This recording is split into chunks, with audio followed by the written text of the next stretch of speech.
Here's what you're about to find out: why raw meat goes into the jar uncooked, the exact temperature that kills the deadliest canning threat, what 2-year-old canned beef actually looks and smells like, why the Amish kept canning while all of America stopped. Somewhere in Lancaster County, a jar of beef packed 2 winters ago sits on a wooden shelf in a root cellar. No freezer, no refrigerator, no electricity of any kind. And that beef is still good, still safe to eat. The Amish have been doing this for generations, and the method is older than the United States itself. The question is not whether it works. Millions of meals have already answered that. The real question is how, and why the rest of us forgot. Before we talk about the method, we need to talk about the problem it solved. Meat spoils fast. At room temperature, raw beef can become unsafe within 2 hours. Before refrigeration, this was not a minor inconvenience, it was a survival problem. A family that slaughtered a hog in November had to preserve hundreds of pounds of meat and make it last until the following autumn. Failure meant hunger. In hard winters, it meant worse than hunger. The Amish solution goes by a name most people outside these communities have never heard: pressure canning, or more specifically, home pressure canning of raw-packed meat in glass jars. But calling it just canning undersells what is actually happening inside that jar. This is a precise preservation system developed over decades, refined by women who pass the exact water levels and processing times from mother to daughter like family heirlooms. The Amish are not a monolith. Different communities follow slightly different practices, but the broad outlines of meat preservation are remarkably consistent across Old Order communities in Pennsylvania, Ohio, and Indiana. They can beef, pork, venison, chicken, and even sausage. They do it every autumn, usually right after butchering season. And they store the jars in cool root cellars that stay between 50 and 60 degrees Fahrenheit year-round. The jars themselves matter enormously. Standard wide-mouth quart mason jars with 2-piece lids, a flat lid, and a screw band. Nothing exotic. You can buy them at any hardware store. But the Amish reuse their jars year after year, inspecting each one for cracks and chips before every canning season. A compromised jar is not just a waste of food, it is a risk.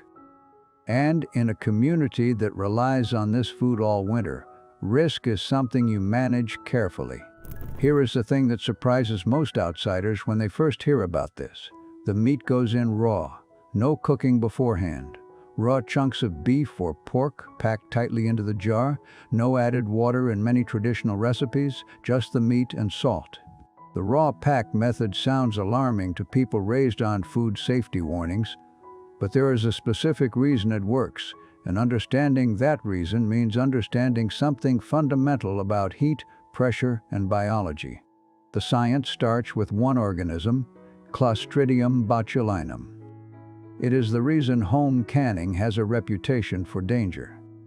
This bacterium thrives in low-oxygen environments, exactly the kind created when you seal meat in a jar. It produces a toxin that is extraordinarily potent. Botulism from improperly canned food is rare, but when it occurs, it is serious. The Amish know this. They have known it for generations, even without laboratory terminology. Their process is designed around defeating it. The key insight is this: Clostridium botulinum spores are destroyed at temperatures of 240 degrees Celsius, 250 degrees Celsius, sustained under pressure for sufficient time. Processing times vary by food type and jar size, not a flat 10 minutes. That temperature is higher than boiling water at sea level, which only reaches 212 degrees. You cannot reach 240 degrees in a regular pot of boiling water, but you can reach it in a pressure canner. A pressure canner raises the boiling point of water by increasing the pressure inside the vessel. At 10 to 15 pounds of pressure per square inch, water boils at 240 degrees. That is the target. The standard Amish processing time for a quart jar of raw-packed beef runs about 90 minutes at 10 pounds of pressure. For pork, sometimes a bit longer. The processing time is not a rough guideline, it is a hard minimum. Pull the jars early, and the center of the meat may not have reached temperature long enough to destroy all spore-forming bacteria. The Amish do not rush this step. The canner sits on the stove, maintaining pressure, while the women do other work. Patience is the method. Salt plays a secondary role, but still an important one. Most Amish recipes call for 1 teaspoon of canning salt per quart. Canning salt is pure sodium chloride, no iodine, no anti-caking agents. Iodized table salt can discolor the meat and cloud the liquid. The salt is partly for flavor, but it also creates a less hospitable environment for any remaining microbial activity during long-term storage. It draws moisture from the meat itself, creating the brine that fills the jar as it processes. After 90 minutes, the heat goes off, but the jars do not come out yet. The pressure canner must return to zero pressure on its own. You do not force it. You do not run it under cold water. You wait. This can take another 30 to 45 minutes. Forcing the cool down can cause liquid to siphon out of the jars, breaking the seal before it forms.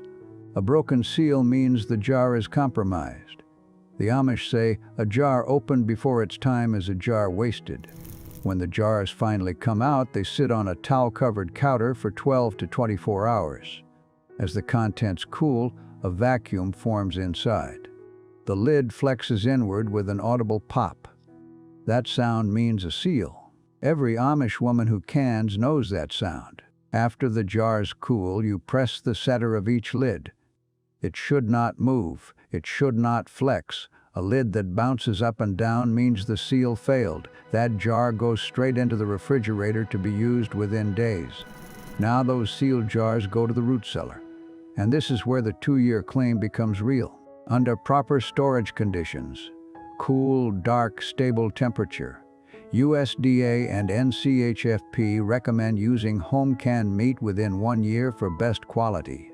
Though properly sealed jars stored in cool, dark conditions remain safe beyond that period, the 2-5-year shelf life figure applies to commercially canned, low-acid foods. The Amish are not operating on folklore here. They are, perhaps unknowingly, operating within the boundaries of well-documented food science. The 2-year figure is conservative. Many Amish families report jars from 3 or 4 years back that opened perfectly fine. The root cellar itself is not a trivial part of the system. Temperature stability is the key. A cellar that swings between 40 degrees in winter and 80 degrees in summer is far less reliable than one that holds steady at 55 degrees year-round. Most traditional Amish root cellars are built into hillsides with thick earthen walls and small ventilation openings. The earth itself acts as a thermal battery, moderating the temperature. This is low-tech engineering that modern food scientists would recognize as sophisticated. By autumn, a single Amish household might process 60 to 100 quarts of meat. That is 60 to 100 meals worth of protein, shelf-stable through the entire winter and well beyond. Consider that for a moment. A family of 8 with no electricity, no freezer, no grocery store within easy reach. They have just secured their protein supply for the next 2 years in a single week of labor. The efficiency of this system is striking once you do the math. The butchering itself is a community event in many Amish settlements. Neighbors gather. Tasks divide naturally. Some cut, some render fat into lard, some pack jars, some mind the canners. Children carry things and watch and learn. By the end of the day, each family goes home with their share already packed and sealed. The labor is distributed. The knowledge is transmitted simultaneously. This is not just food production. It is a system of education that requires no classroom. It is worth pausing here to ask when this practice actually began. The pressure canner as a device dates to the late 19th century. John L. Mason patented his threaded glass jar in 1858. Large commercial-use pressure canners became available around 1905. Home-size pressure canners for domestic use followed approximately a decade later, around 1915. The Amish, who arrived in Pennsylvania in large numbers in the 1700s and 1800s, adopted pressure canning when the technology became accessible, and then held onto it as the broader American culture moved toward electric refrigeration in the 1920s and 1930s. That divergence is important. The electric refrigerator went mainstream in America between 1920 and 1950. By 1960, electric refrigerator ownership in American homes was near universal, well above 90%, having already reached roughly 85% by 1944. Amish communities, guided by the Ordnung, the set of community rules governing which technologies are permitted, largely declined electric refrigeration, not because they were unaware of it, because they made a deliberate choice about what kind of technology belonged in their households. Canning was already working. They kept it. That choice created a kind of living laboratory. For 70 years, as American food culture shifted toward freezers and processed food, Amish communities kept pressure canning meat the same way their grandmothers had. Recipes were tested not in laboratories but in practice. Processing times were handed down with the same confidence as Scripture. If a jar was processed correctly, it lasted. If someone got sick, the community traced it back to process. Usually a canner that lost pressure, or a jar packed too tightly for heat to penetrate. What does a jar of properly canned beef actually look like after 2 years? The meat is dark, almost mahogany brown. The liquid around it is rich and gelatinous. It smells strongly of meat when you open it, not sour, not fermented, just deeply concentrated beef. The collagen in the connective tissue has broken down completely during the long processing time. The meat is fork tender straight from the jar. You can eat it cold or heat it in a skillet in 2 minutes. Here is where the story takes a turn that most people do not expect. Modern food safety agencies, the USDA, the National Center for Home Food Preservation, have officially tested home pressure canned meat. Processing times, pressures, and temperatures recommended by those agencies are within the same range the Amish use. But there is a catch. The agencies recommend tested recipes only, and some traditional Amish variations fall outside those tested parameters. The tension is real.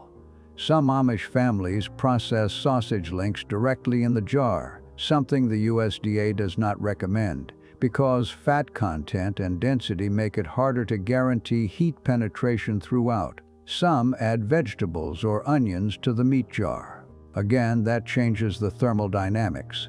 The USDA worries that untested combinations may not reach safe temperatures at their centers.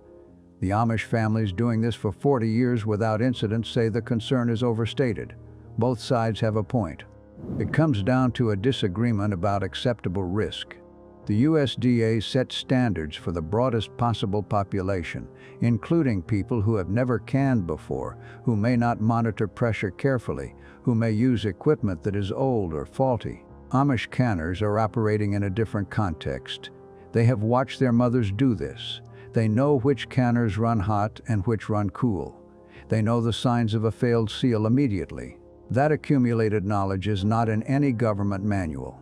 There is also the question of equipment maintenance. A pressure canner only works correctly if the gasket is intact, the vent pipe is clear, and the pressure gauge is calibrated. Amish households test their gauges annually at county cooperative extension offices, one of the few modern government services many Amish communities actively use. A gauge that reads 2 pounds high means you are processing at 12 pounds when you think you are at 10. That matters. That is a meaningful safety margin, but it only protects you if you know your equipment. There was a case in 2015 that made headlines. A church potluck in Ohio. Not an Amish community, but a home canner who had used a water bath canner instead of a pressure canner for green beans. Several people were hospitalized. No one involved in that incident had used a pressure canner. They had used a regular boiling water bath, which cannot reach 240 degrees Fahrenheit and cannot destroy botulinum spores in low-acid foods. The difference between those two methods is not minor. It is everything. The Amish do not confuse these two methods. Water bath canning in Amish kitchens is used for high-acid foods only: fruits, jams, pickles, tomatoes. The moment meat enters the picture, the pressure canner comes out. This distinction is so deeply embedded in Amish food culture that confusing the two would be, in the words of one Amish homemaker quoted in a 2019 extension study, like using a butter knife to split firewood. You just would not do it. The tools are for different jobs. It is late October in Sugar Creek, Ohio. The morning is cold enough to see your breath. Inside a farmhouse kitchen, two sisters have been at the stove since 5 in the morning. The smell of rendered fat hangs in the air. 3 pressure canners sit on the stovetop, gauges trembling at 10 pounds of pressure. Outside, the sound of a wagon on gravel, someone calling a name. The ordinary noise of a working farm going about its most important week of the year. The jars are already filling the shelves. By noon, 40 jars are sealed and cooling on the counter. The sound of each lid popping, that small, clean click, comes every few minutes. Each one means another meal accounted for. February accounted for. March accounted for. When the last jar is labeled in pencil with the date and contents, the season's work is finished. Those jars will outlast the winter. They will outlast the following summer. Opening a 2-year-old jar requires one more safety check, the same one that applies to every jar, regardless of age. Before you open it, inspect the lid. Is it still concave? Press it. Does it flex? A lid that has lost its seal is obvious to the touch.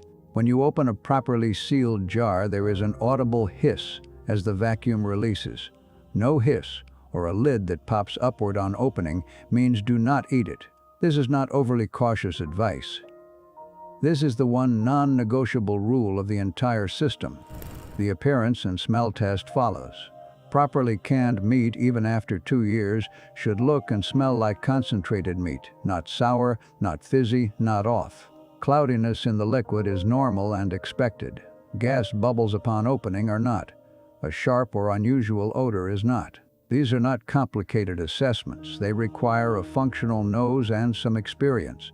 The Amish develop that experience young, and they apply it every time they open a jar, not just the old ones. There is a broader context here that goes beyond the Amish specifically. Pressure canning fell out of general American practice as refrigeration became universal. By the 1970s and 1980s, most American home cooks had never seen a pressure canner. But interest has revived sharply. After 2020, pressure canner sales in the United States increased by over 200% in 2 years. People who had never thought about food independence suddenly started thinking about it hard. YouTube is full of videos teaching pressure canning to beginners. University extension programs saw record demand for food preservation classes from 2020 to 2023. The knowledge the Amish never stopped using is now being rediscovered by a generation that grew up with no connection to it whatsoever. There is something genuinely interesting about that arc. A practice treated as obsolete for 50 years turned out to be exactly the kind of skill that survives disruption. The economics make sense too. A pound of boneless beef roast runs roughly $6 to $8 at current prices. Processed into quart jars, that beef costs essentially nothing additional to store. No electricity, no freezer bags, no ongoing energy cost. Compare that to freezer storage, which requires electricity, periodic defrosting, and becomes worthless during a power outage lasting more than a day or two. A root cellar full of sealed jars is immune to power outages, immune to freezer burn, and immune to forgetting to use something before it goes bad. There are limits to the method worth acknowledging honestly. You need a good pressure canner. A new one costs between $70 and $200. You need mason jars, lids, and a reliable stove capable of reaching and maintaining pressure. You need the time. A full canning day runs 6 to 10 hours of active work. And you need either a root cellar or a cool, dark storage space that stays below 65 degrees Fahrenheit. For apartment dwellers or people without storage space, this method is genuinely difficult to replicate. For those who can manage those requirements, the results speak for themselves. Families who adopted home canning of meat in 2020 and 2021 are now eating meat canned 2 and 3 years ago. Reports from food preservation forums and homesteading communities consistently describe results that match the Amish template: dark, tender, intensely flavored meat that heats up in minutes and requires no thawing. The skill curve is steep at first. After the second or third batch, it becomes routine. What the Amish preserved was more than meat. They preserved a complete system of knowledge, one that requires understanding equipment, biology, timing, and storage conditions simultaneously. Lose any one of those pieces and the system fails. The women who carry this knowledge are not doing something primitive. They are operating a multi-variable food safety protocol without using any of those words. They learned it from watching, from doing, from the occasional failure and the lesson it taught. There is a version of this story that ends with a simple instruction list. Use a pressure canner. Pack raw meat in quart jars. 1 teaspoon of canning salt. Process at 10 pounds of pressure for 90 minutes. Wait. Listen for the pop. Store in a cool cellar. 2 years. But instruction lists miss the larger point. What makes this method work is not any single step. It is the discipline to follow every step, every time, without shortcuts. That discipline is a cultural product. The Amish did not invent pressure physics. They just never stopped caring enough to get it right. 200 years of food independence, encoded in a glass jar. That turns out to teach anyone a lesson about self-sufficiency. What draws you to a method like this? The self-sufficiency angle, the food science, or something else entirely? Tell me in the comments below.